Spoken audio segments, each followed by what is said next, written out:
Hey there everyone, welcome to Sahas classes. चलिए आज के इस वीडियो में हम लोग इंटरनेशनल ट्रेड का एक इम्पॉर्टेंट टॉपिक पढ़ लेते हैं जो कि क्वेश्चन के फॉर्म में आपके सिविल सर्विस एग्जामिनेशन में आ चुका है पिछले साल ही। So the question is about factor endowment theory of trade. अब फैक्टर एंडाउमेंट थ्योरी का मतलब ये भी है कि फैक्टर, प्रपोर्शन या फिर हम लोग हेक्सर-ओलिन थ्योरम की भी बात कर सकते हैं। तो इस थ्योरी को समझाने के लिए हमें यहाँ पे दो टर्म्स के रिस्पेक्ट में समझाना है, अबंडेंस इन फैक्टर प्राइसेस और फैक्टर अबंडेंस। तो यहाँ पे हम लोग तीन चीजें आज पढ़ेंगे टर्म्स। पहला पढ़ेंगे फैक्टर अबंडेंस क्या है, दूसरा हम पढ़ेंगे कि फैक्टर प्राइस का अबंडेंस क्या है, ठीक है, मतलब जो अबंडेंट फैक्टर है उसके प्राइस का रिलेशन क्या है। थर्डली हम लोग फैक्टर इंटेंसिटी की बात करेंगे। तो ये तीनों चीज हम लोग एक के बाद एक पढ़ेंगे। ये तीनों चीज को अगर हमने डिस्क्राइब कर दिया, साथ में लास्ट में एचओ थ्योरम के बारे में भी कंक्लूजन डाल दिया, तो आपका जो है इस क्वेश्चन का आंसर बन जाता है। तो let's start with factor abundance. अब यहाँ पे एक चीज देखिए, यहाँ पे हम लोग जो है इस थ्योरी में हमारा जो एक है ये क्या है, ये है one step advanced of the Ricardian model. Ricardian में क्या होता है कि हम लोग रिकार्डियन मॉडल में यहाँ पे कंसिडर करते हैं, रिकार्डियन के मॉडल में कि दो नेशन है, दो कमोडिटी प्रोड्यूस करता है, लेकिन labour is the only factors of production. लेकिन जैसे ही हम लोग हेक्सर-ओलिन में आ जाते हैं तो हम लोग क्या बोलते हैं, दो नेशन है, दो कमोडिटी प्रोड्यूस कर रहे हैं यूजिंग दो फैक्टर्स, लेबर एंड कैपिटल। तो ये है फर्क इन दोनों में, और यही है इसका one step ahead of the Ricardian model. बाकी जो है इस थ्योरी में भी हम लोग कंपेरेटिव, रिलेटिव, उसके एडवांटेज के ही हिसाब से बोलेंगे। यानी कि हम लोग यहाँ पे जो फैक्टर्स है, हमारे फैक्टर्स क्या क्या है, हमारे फैक्टर्स है हमारा लेबर कैपिटल, और उनका प्राइसेस क्या हो जाएगा, डब्ल्यू और R, that is wage and rent. तो फैक्टर्स का रेशियो लेंगे, प्रपोर्शन लेंगे, यानी कि हम के बाई एल और एल बाई के को कंपेयर करेंगे बिटवीन टू नेशंस, राइट।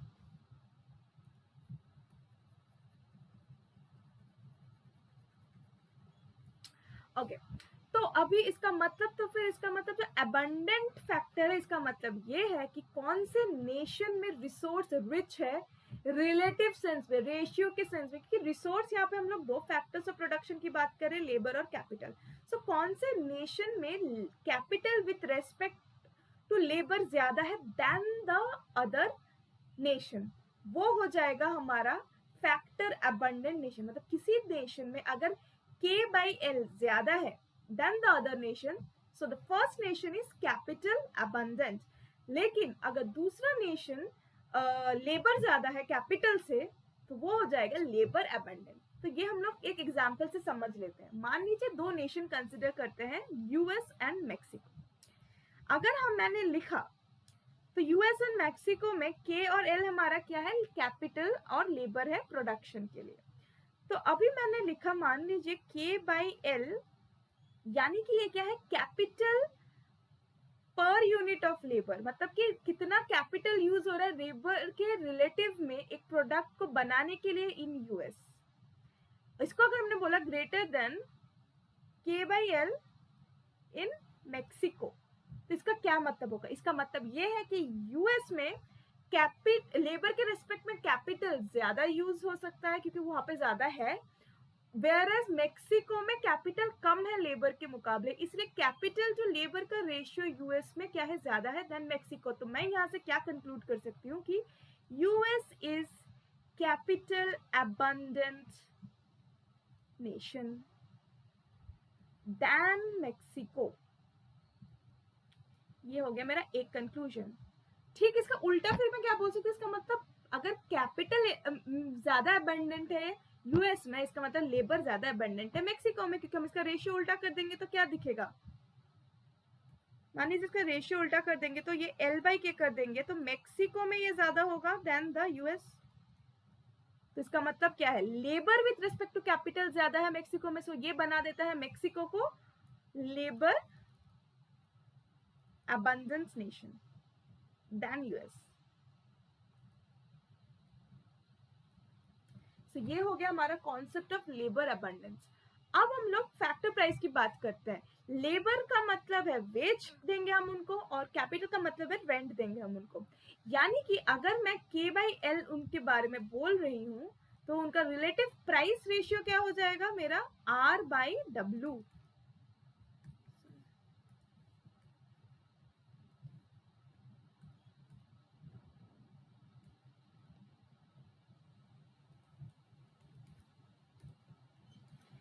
तो ये हो गया हमारा प्राइस रेशियो।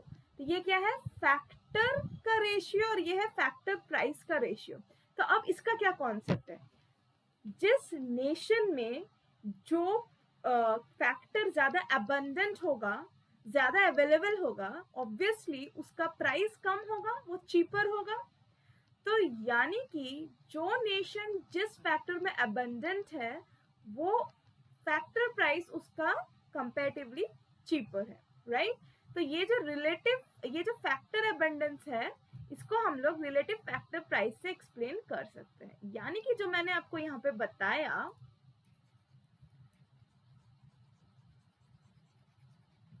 कि जैसे मैंने यहाँ पे बोला कि US is capital abundant nation than Mexico, यानी कि के बाई एल इसका यूएस में ज्यादा है। तो अगर मैं इसको फैक्टर प्राइस के रेशियो में लिखूं, तो फैक्टर प्राइस क्या हो जाएगा, यूएस में R by W will be less than R by W in Mexico।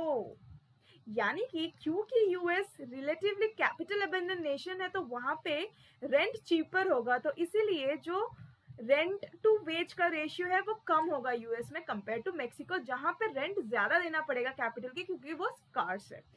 तो ये हो गया हमारा एग्जाम्पल या फिर the concept of factor price ratio.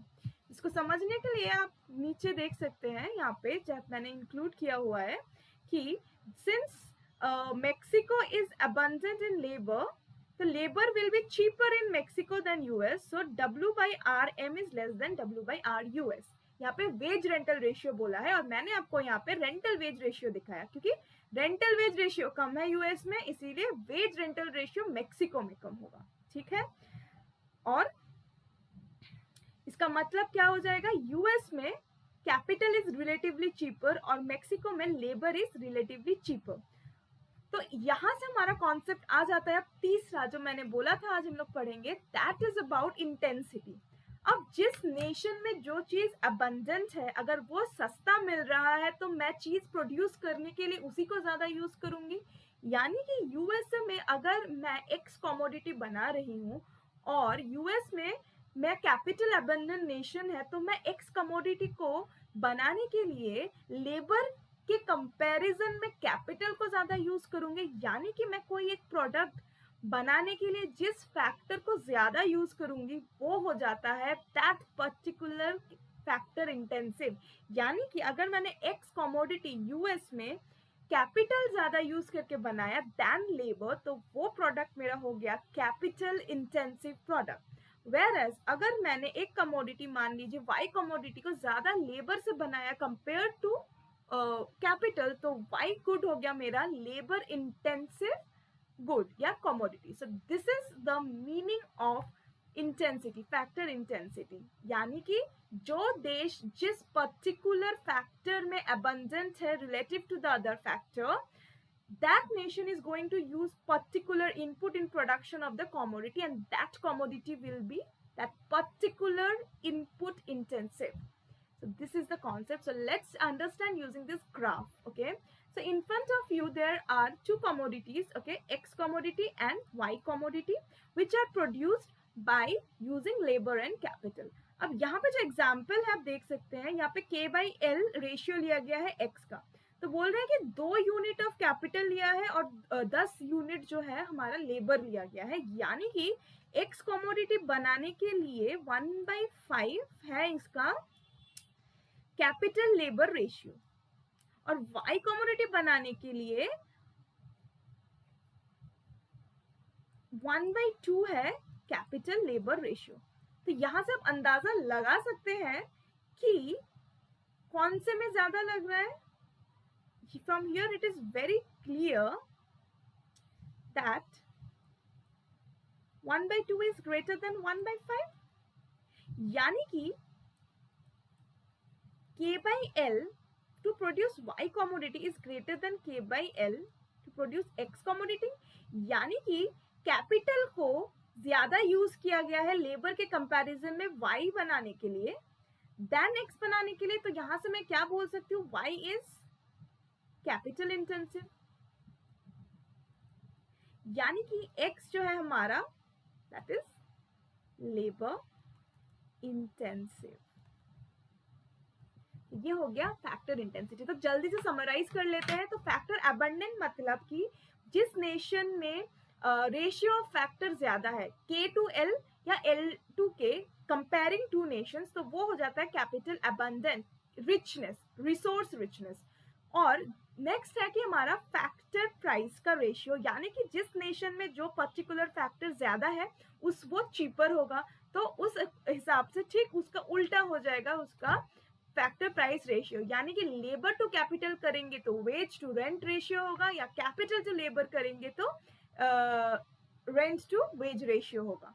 And last में आ जाता है फैक्टर इंटेंसिटी, यानी कि कमोडिटी बनाने के लिए कौन से फैक्टर को ज्यादा यूज किया जा रहा है। ऑब्वियसली जो अबंडेंट है और चीप है, चीप कमोडिटी बनाने के लिए मैं वही ज्यादा यूज करूंगी। तो अगर मेरा कैपिटल चीप है कैपिटल अबंडेंट नेशन में, तो मैं जो कमोडिटी बनाऊंगी वो कैपिटल इंटेंसिव होगा। और अगर लेबर अबंडेंट नेशन में लेबर चीप है तो मैं जो कमोडिटी बनाऊंगी वो मेरा लेबर इंटेंसिव होगा। तो इन तीनों टर्म से हम जो कंक्लूड कर सकते हैं दैट इज आवर हेक्सचर-ओलिन थ्योरम, जहाँ पे बोला गया है कि एक नेशन स्पेशलाइज करेगा उसी कमोडिटी में और एक्सपोर्ट करेगा वही कमोडिटी जो कि फैक्टर अबंडेंट है, और उसी को फैक्टर इंटेंसिवली यूज किया जाएगा कमोडिटी बनाने के लिए। यानी कि अगर यूएस में कैपिटल अबंडेंट ज्यादा है तो यूएस के लोग जो कमोडिटी बनाएंगे वो capital abundant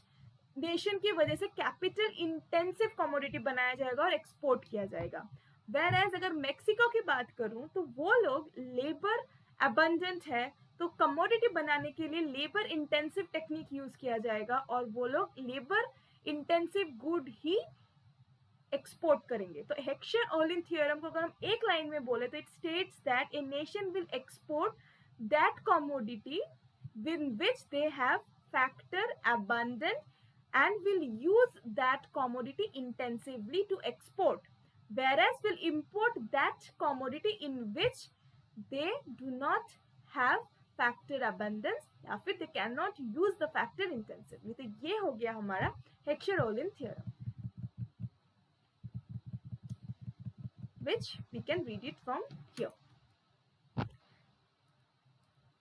That is, a nation will export the product that uses its most abundant factor intensively. This implies that the nation will import that product that intensively uses the nation's scarce factor. So this is our theory of factor endowment or factor proportion theory or Heckscher-Ohlin theorem.